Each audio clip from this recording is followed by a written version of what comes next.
Hey, welcome to Restaurant News Roundup with me, Jensen Cummings, for your weekly dose of rapid fire restaurant industry news. Today, Friday, July 28th, 2023, we're covering the industry state of tipping, the rise of Salt Bay, and Amazon's palm scanning payment technology, and more. 10 stories in under 10 minutes. Stay with me, see if I can keep up. This is one take, no refires. Here we go. Casa Bonita responds to employee demands by Oscar Contreras, Denver 7 News. Casa Bonita, the iconic Colorado restaurant recently purchased by South Park creators Trey Parker and Matt Stone, has been in the news for removing tipping and paying its servers $30 an hour. Now it is grappling with a list of demands from its employees dubbed hashtag We Are Team Casa, which include issues of pay and non-tipping, clarity on hours of operation, health benefits, and transparency from ownership. From the restaurant, quote, "We want the restaurant to reopen well, not fast. We want to make sure that we are doing things right for our employees, our guests, and our community." As always, my question to you, where do you fall on the debate over hospitality workers' labor organizing? We're seeing a lot more of it. Next up, Amazon One Palm payment tech coming to every U.S. Whole Foods by Alex Bitter, Business Insider. The technology allows customers to pay with a scan of their palm. Amazon says One Palm is more convenient and secure than traditional payment methods. Now, privacy advocates say the way that Amazon collects and keeps palm data raises concerns. Which side do you fall on? Are you concerned with your biometrics being used by Amazon, or do you appreciate the speed and convenience of this payment method? Let me know. Why delivery robots face a regulatory nightmare by Max Garland, Restaurant Dive. States are not aligned on this subject. Some saying bots as heavy as 500 pounds can roam as fast as 4 miles per hour on Georgia sidewalks. In New Hampshire, robots can travel up to 10 miles per hour on sidewalks, but they can't weigh more than 80 pounds. Variance in state law often depends on which bot operator led the charge to pass a particular bill, said Carl Hansen, VP of delivery bot company Coco. Are you on board with the use of delivery robots? If you're a consumer, restaurants, tell me what you think. Paytronic's new CEO says restaurants can close service gap with AI analytics by payments. Jeff Hinman asks, how do you use technology to have a relatively new employee get up to speed and understand the guest experience like a tenured veteran within the restaurant? He cited a consumer who orders the same thing every time they go to a restaurant, noting that digital platforms can harness consumer data to offer that diner their favorite order right away. A payment survey of more than 2,200 U.S. consumers say between 83 and 90% of restaurant purchases come from returning customers who like what they like. The question to you, will using AI for processing customer data and purchasing patterns make for better training and guest experience at restaurants or not? Now, the 2023 LA Spirits Awards, a competition for a modern industry by Sylvie Baggett, Fine Pair. 2023 LA Spirits Awards have been announced. The awards are continuing to innovate with their inclusion of categories such as NA Beverage, ready to drink categories, as well as the debut of the High Spirit Awards featuring Canna brands. Now, I got to say personally, congrats to our own partners over at Restaurants in Pop Culture, Squared Sodas, powered by Rexus. You've seen Ted Whitney on the show. They took 13 awards home, including platinum medal for sparkling grapefruit and a gold for gin and tonic. Congrats to them.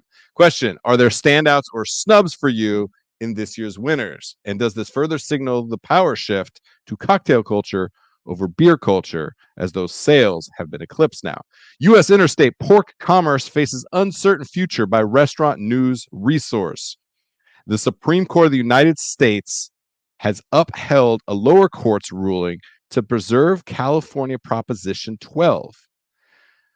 Prop 12, which prohibits the sale of pork not produced according to the state's production standards. California requires that all pork sold in the state must come from farms that house sows with at least 24 square feet each and ensure their ability to stand up and turn around in their pens. The Restaurant Law Center, RLC, filed a brief in support of the pork producers, arguing Prop 12 unconstitutionally allows a single state to impose massive costs on a multi-state commodity. Question to you. Are you for or against these types of bills setting new pork standards for consumers, for restaurants? Let me know.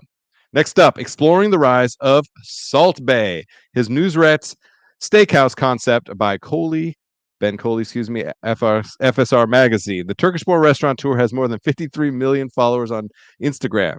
This Ret opened his initial restaurant in 2010 in Istanbul. In 2017, the internet became obsessed with the unique way he sprinkled salt.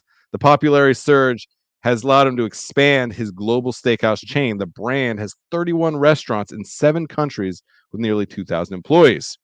All right, you tell me, internet, what do you think? Are Salt Bay and his restaurants steak or flake? Let me know. All right, both debuts first blended burger to market 50% beef and 50% vegetables by Matt Newberg, Hungry.tv. A study by Peter Scarborough, professor of population health at Oxford, showed that plant-based eaters accounted for 75% fewer greenhouse gases than those who ate 3.5 ounces of meat per day. Meanwhile, 50/50 Foods announced an exemption from the USDA to list the percentage of meat in its blended both burger patties made of 50% beef and 50% veggies. Brands large and small like Teton Waters Ranch and Hormel currently sell beef patties and turkey patties with veggies. The USDA, won't allow them to list the percentage of each ingredient. Instead, the amount of vegetable servings are listed. This requires a heavy lift from the consumer and has likely contributed to the lack of traction in this blended category. Question: is a meat veggie blended burger preferable to a traditional minced veggie burger or a plant-based extruded burger or even cell cultivated lab grown burgers as a way to reduce meat consumption? Let's talk tipping. Gen Z is rejecting everything they've been taught about tipping. It could be the start of a big shift. By Jane There, Fortune. Just because inflation is finally cooling doesn't mean Americans have financially recovered. Last summer, it hit a 40-year high, coinciding with Gen Z entering the workforce and generally curbing their spending. With economists debating whether the inflation will be sticky, another habit is sticking around. According to a recent Bankrate survey, the 26 and under crowd are the stingiest tippers. Do you recognize a generational shift in attitudes towards tipping as a consumer or somebody at a restaurant? And lastly, staying with tipping, lawmakers propose raising the federal minimum wage to $17 and killing the tip credit. This is by Peter Romeo, Restaurant Business Online.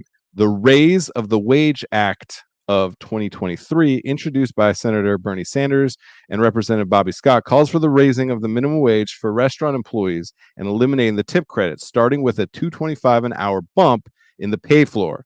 That wage of $9.50 would increase by $1.50 an hour every year thereafter until reaching $17. Eliminating the tip credit as a compensation model is a non-starter, said NRA's Sean Kennedy. This would have the perverse effect of lowering the take-home pay for countless workers who have tipped restaurant jobs.